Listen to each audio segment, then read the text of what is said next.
دل ملک ہے منزل ملک ہے، جس نے لفظ کن سے اس قوموں کے ساتھ کو پوچھا۔ درود و سلام ہو امام الانبیاء خاتم الانبیاء افضل الانبیاء سرکار دو عالم صلی اللہ علیہ وسلم پر، جن کو اللہ تعالیٰ نے بشیر و نذیر رحمت للعالمین بنا کر مبعوث فرمایا۔ میں اس وقت آپ کے سامنے بہت ہی مختصر وقت کے لیے میر حاجی علی صاحب کی دعوت پر حاضر ہوا۔ ہمارے یہ ایمان ہے کہ اللہ تعالیٰ نے ہم سبھی لوگوں کو آدم اور حوا سے پیدا کیا، جیسا کہ قرآن پاک کے اندر بھی ہے، یا ایھا الناس انا خلقناکم من ذکر و انثی وجعلناکم شعوبا وقبائل لتعارفوا ان اکرمکم عند اللہ اتقاکم۔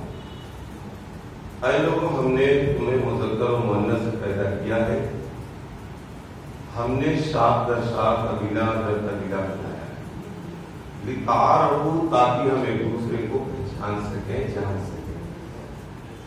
اس وقت دنیا کے اندر اعداد و شمار کے مطابق 7 ارب لوگ ہیں، اور ہمارے قرآن پاک کی تعلیم سے یہ پتہ چلتا ہے کہ سب آدم اور حوا کی اولاد ہیں، سب نبیوں کی اولاد ہیں، سب برابر ہیں۔ اس آیت کی روشنی میں اگر ہم غور کریں تو ہمارے ہندوستان کا قانون یہی کہتا ہے کہ ہندوستان کے اندر بسنے والے جتنے بھی لوگ ہیں سب میں مساوات ہے، سب کے سب برابر ہیں، سب کو تحفظات حاصل ہیں، سب کے جان کا تحفظ ہے، سب کے مال کا تحفظ ہے، سب کی تجارت کا تحفظ ہے، سارے لوگوں کو تحفظات حاصل ہیں۔ کوئی ایسی چیز نہیں ہے کہ جس سے ہم ماورا کالا برا، چھوٹ چھاٹ، بھید بھاؤ، مسلک مذہب، علاقہ در علاقہ کسی بھی جگہ اگر ہم دیکھیں گے تو ہمارے ہندوستان کا قانون یہ ہے کہ اس قانون کے اندر ہمیں تحفظ حاصل ہے۔ اب اگلا سوال یہ ہے کہ ہمارا جو تحفظ ہے وہ کس طریقے سے ہونا چاہیے۔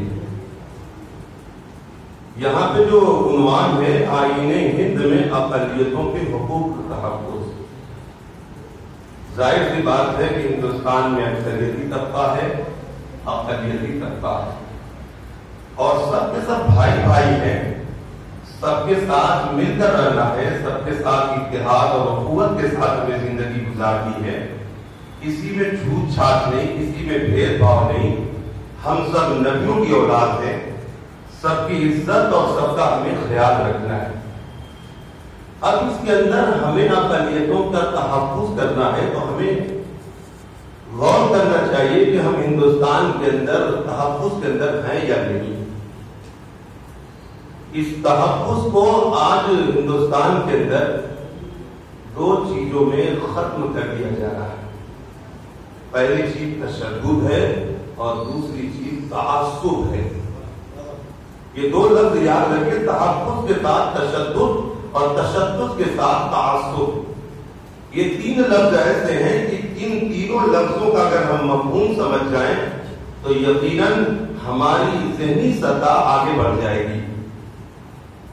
جو لوگ بھی تشدد کرتے ہیں وہ لوگ ظالم ہیں، ان سے نہ ملک کو فائدہ ہے نہ انسانوں کو فائدہ ہے، اس سے ملک ترقی نہیں کر سکتا۔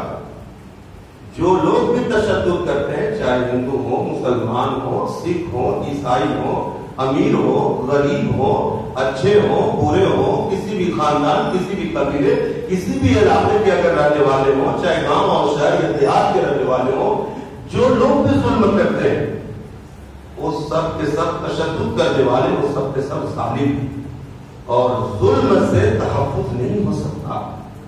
ظلم سے کیا ہے؟ تحفظ نہیں ہو سکتا۔ تحفظ کرنے کے لیے انصاف کو لانا پڑے گا۔ اللہ تعالیٰ نے قرآن کے اندر ذکر فرمایا، ہمارے جمعے کے خطبے کے اندر پڑھی جاتی ہے یہ آیت، ان اللہ یامر بالعدل والاحسان وایتاء ذی القربی وینہی عن الفحشاء والمنکر والبغی۔ اللہ تعالیٰ عدل کا حکم دیتا ہے، اللہ تعالیٰ عدل کا حکم دیتا ہے۔ جب انصاف ہوگا تبھی تحفظ ہوگا، اور جب ظلم ہوگا تو کبھی بھی تحفظ نہیں ہو سکتا۔ یہ جو جملہ لکھا ہے اقلیتوں کے حقوق کا تحفظ، اقلیتوں کے حقوق کا، جتنے بھی انسان ہیں سب کے حق ملنا چاہیے، سب کا تحفظ ہونا چاہیے۔ کیا اکثریتوں کا کوئی تحفظ نہیں ہے؟ کیا ہمارے ہندو بھائی کا کوئی تحفظ نہیں ہے؟ کیا ہمارے ہندو بھائیوں کی کوئی جو ہے خواہش نہیں ہے؟ ان کا بھی تحفظ ہونا چاہیے، اسی طرح اقلیتوں کا بھی تحفظ ہونا چاہیے، سب کا تحفظ ہونا چاہیے، کسی پہ تشدد نہیں ہونا چاہیے، کسی کے دل کو بھی تکلیف نہیں پہنچانا چاہیے۔ اللہ کے رسول صلی اللہ علیہ وسلم نے 1,24,000 یا 1,44,000 کا مجمع تھا۔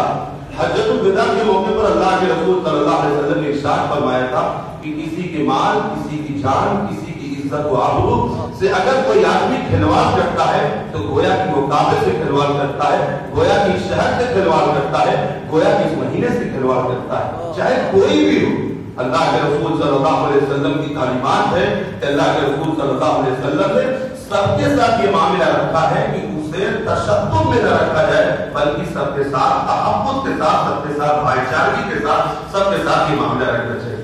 یقین مانو بھیم راؤ امبیڈکر کے جو بنایا ہوا قانون ہے، کل ہی میں آئین ہند مطالعہ کر رہا تھا، اس مطالعے کی روشنی میں میں نے غور کیا تو کوئی ایسا شخص نہیں، چاہے مرد ہو چاہے عورت ہو، یا ذات اور برادری، یا چھوت اور چھات، دلت، مسلم، ہندو، مسلم، سکھ، عیسائی، کہیں پہ بھی ایسا نہیں کہ اس قانون کے اندر کہیں تشدد کی بات ہو۔ ہر جگہ انسانیت کی بات ہے، ہر جگہ تحفظ کی بات ہے۔ اسی بات کو اللہ تعالیٰ نے قرآن کے اندر بھی ذکر فرمایا، ان اکرمکم عند اللہ اتقاکم۔ سب سے پہلے ہم انسان ہیں اور ہمیں اللہ سے ڈرنا چاہیے کہ اس اللہ نے جس نے آسمان بنایا، جس نے زمین بنائی، جس نے سورج بنایا، جس نے چاند بنایا، جس نے ہمیں سانسیں دی، ہم سانس اندر لیتے ہیں، ہم سانس باہر لیتے ہیں، اس اللہ کے حکم سے ہم لیتے ہیں، اس اللہ کے ہم بندے ہیں، اس اللہ کی ہم بندیاں ہیں۔ چاہے ہم ہندو ہو، چاہے مسلمان ہو، چاہے سکھ ہو، چاہے عیسائی ہو، ہم سب اللہ کے بندے ہیں۔ اللہ نے ہمیں ایک سے پیدا کیا ہے، لہذا ہمارے اندر انسانیت ہے۔ یہ اللہ تعالیٰ نے جو بنایا ہے، سب لوگ سوچتے ہیں کہ اللہ ہم سے خوش ہو تو ہم اس راستے کا انتخاب کریں جس میں تشدد نہ ہو، جس میں کیا ہے تشدد نہ ہو، بلکہ اس کے اندر عدل ہو، اس کے اندر کیا ہے انصاف ہو۔ عدل اور انصاف لانے کے لیے اللہ تعالیٰ نے ایک آیت نازل فرمائی ہے، وَإِلَى السَّمَاءِ كَيْفَ رُفِعَتْ۔ آسمان کی طرف دیکھو کہ اللہ تعالیٰ نے کتنا بلند پیدا کیا، اور یہ عدل لانے کے لیے، تحفظ لانے کے لیے اپنی سوچوں کو آسمان کی طرف بلند رکھنے کی ضرورت ہے۔ اپنے سوچوں کو آسمان کی طرف بلند رکھنے کی ضرورت ہے۔ جب سوچیں کیا ہے بلند رہی تو یقیناً کہیں پہ بھی تشدد نہیں ہوگا۔ اس آدمی کو سزا دی جائے جو ظلم کرتا ہے، اس آدمی کو سزا دی جائے جو مجرم ہے، اس آدمی کو جو ہے سزا دی جائے جس نے غلط کام کیا۔ جو آدمی غلط کام نہ کرے، جو آدمی عدل کے اوپر ہے، جو آدمی محبت کے ساتھ رہنا چاہتا ہے، اس کو سزا نہیں دی جائے۔ ہوتا یہ ہے کہ کہیں پہ کچھ ہوتا ہے اور اس کی سزا کسی اور کو دی جاتی ہے، ایسا نہیں ہے۔ مذہب اسلام کے اندر، اسی طرح گیتا کے اندر، اسی طرح قرآن کے اندر، اسی طرح ساری مذہبی کتابوں کے اندر یہی بات لکھی ہوئی ہے کہ صرف اس شخص کو سزا دی جائے جو کیا ہے مجرم ہے، جو کیا ہے ظالم ہے۔ اچھے آدمی کو کبھی بھی کیا ہے سزا نہیں رہے۔ اور اسی کے اوپر یہ بھی ہے، ہماری بھی ذمہ داری بنتی ہے کہ جہاں پہ ظلم ہوتا، جہاں پہ گناہ ہوتا، جہاں پہ غلط کام ہوتا، اس کے لیے ہم آواز اٹھائیں، اس کے لیے ہم کیا ہے تعصب کا شکار نہ ہو، بلکہ ہم کیا ہے آواز اٹھائیں۔ کچھ نہ کہنے سے بھی چھن جاتا ہے احساس سخن، ظلم سہنے سے بھی ظالم کی مدد ہوتی ہے۔ جب ہمارے اندر یہ جذبہ ہو، جب ہمارے اندر یہ ہمت ہو کہ ہم ہر ظلم کے خلاف، ہم ہر تشدد کے خلاف آواز اٹھائیں گے جہاں پہ تشدد ہوتا ہے، تاکہ ہمارا یہ ملک، ہمارا ہندوستان ایک ترقی کی طرف گامزن ہو۔